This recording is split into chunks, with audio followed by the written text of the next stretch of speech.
చెప్పేసారు మీరు. నా నోటితో చెప్పాల్సిన అవసరం లేకుండా మీరే చెప్పేసారు. ఇంకా జనానికి అర్థం కాదంటారా? వారి పేరేంది వీరి పేరేంది రెండు పేర్లు పక్కన రాస్తే ఏం జరుగుతుంది అర్థం కాదా మీకు? ఇంకా దాని గురించి కొత్తగా నేను చెప్పాల్సిందే ఉంటుంది. ఇంకా ఒక పెద్ద ఆరోపణ సార్ బీజేపీ అండ్ బీఆర్ఎస్ గురించి.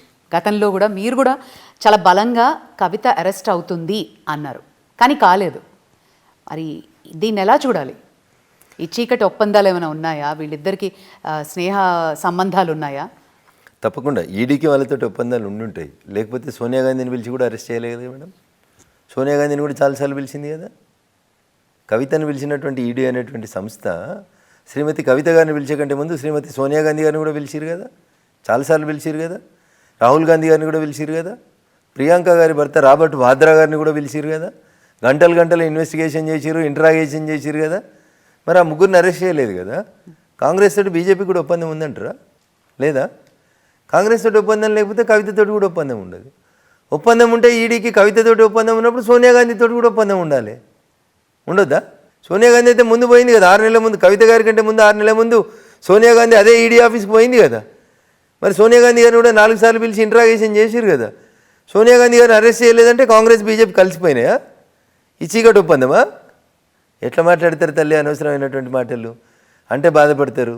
ఒక నెగటివ్ అటిట్యూడ్ తోటి తెలంగాణలో బీజేపీని బదనాం చేయాలనేటువంటి ఒక దుర్మార్గమైన ఆలోచనతోటి కొంతమంది పైకి వేరే రంగు బట్టలు వేసుకున్న ఎర్ర రంగు మనసులో అంతర్లీనంగా పెట్టుకున్నటువంటి కొంతమంది దుర్మార్గులు, దుష్టులు రిపోర్టర్ల ముసుగు తీసేసి వచ్చి విశ్లేషకుల ముసుగేసుకొని వచ్చి ఛానళ్ళు పెట్టినవని, యూట్యూబ్ ఛానళ్ళు పెట్టినవని నోటికొచ్చింది వాగి జనాల బుర్రలు ఖరాబ్ చేసిరు తప్ప ఈ ప్రశ్నకు సమాధానం చెప్పమని ఉండ్రి.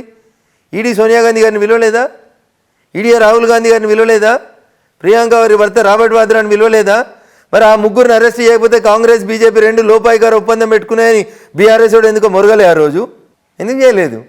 మీకు కాంగ్రెస్ అధికారంలోకి రావాలని వెస్టెడ్ ఇంట్రెస్ట్ ఉంటే కాంగ్రెస్ బట్టలు వేసుకొని తిరుగుర్రి. పేరుకు రిపోర్టర్ల బట్టలు వేసుకొని మమ్మల్ని ఎందుకు బదనాం చేస్తారు?